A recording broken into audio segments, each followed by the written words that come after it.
جزا بخشش تھی، عطا جنت ہے. جزا بخشش تھی، عطا جنت ہے. خال ہمیشہ اس میں رہیں گے. بولیے جزا بخشش تھی، عطا جنت ہے. دے دی، عطا فرما دیا. کئی چلے گئے.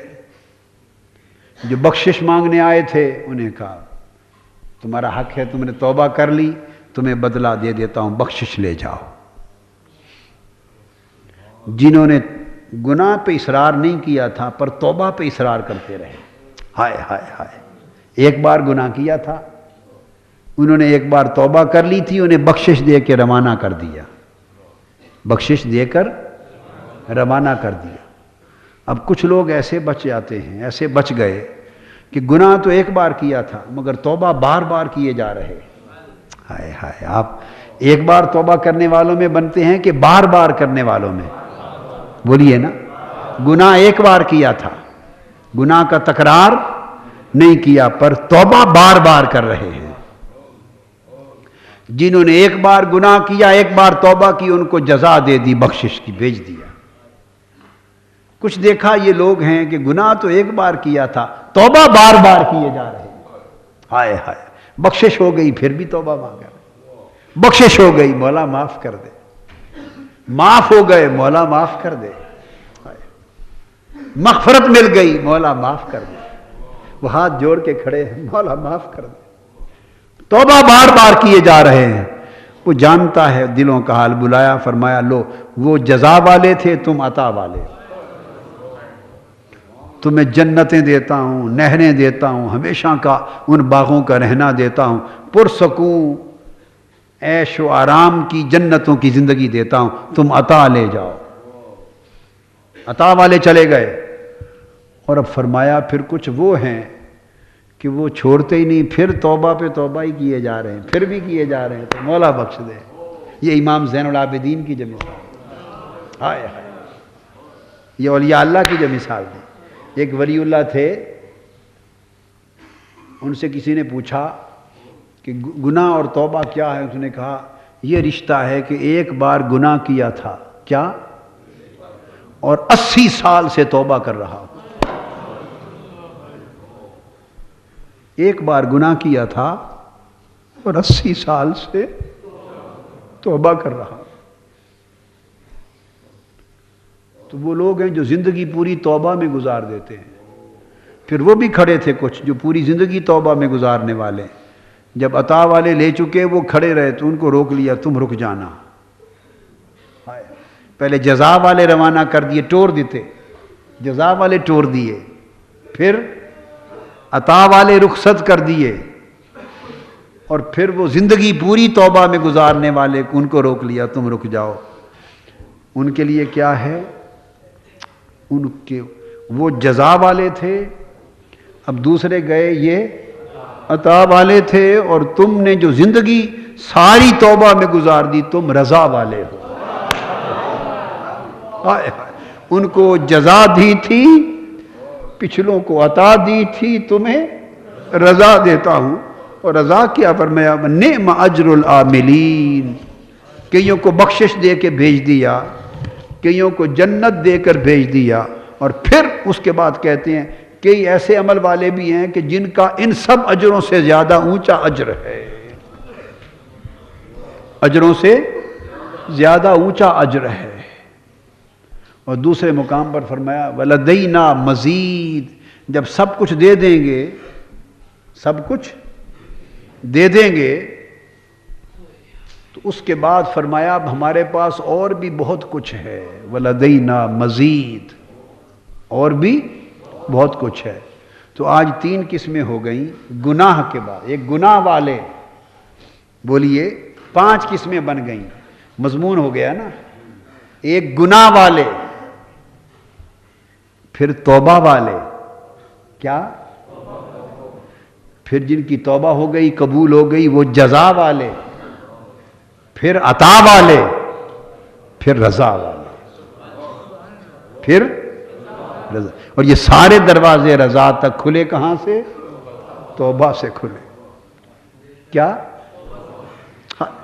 ایک حدیث پاک ہے، ہائے ہائے ہائے، آقا علیہ السلام نے فرمایا کہ لوگوں تمہیں کیا خبر، کئی لوگوں کے گناہ انہیں جنت میں لے جائیں گے۔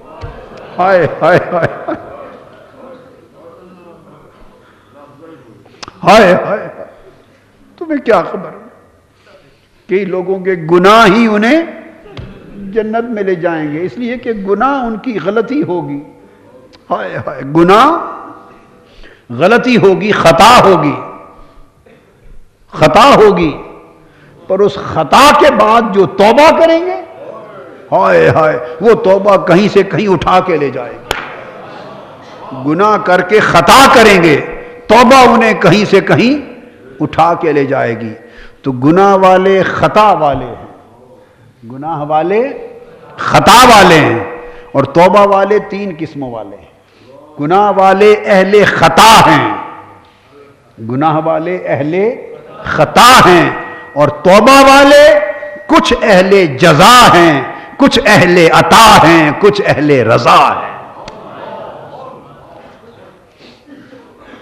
بلکہ میں تو یوں بھی کہوں گا، اس میں آگے قرآن مجید میں اور جگہیں بھی آئی ہیں کہ توبہ والے کچھ اہل جزا ہیں، بولیے، کچھ اہل عطا ہیں، اس کے بعد کچھ اہل سخا ہیں،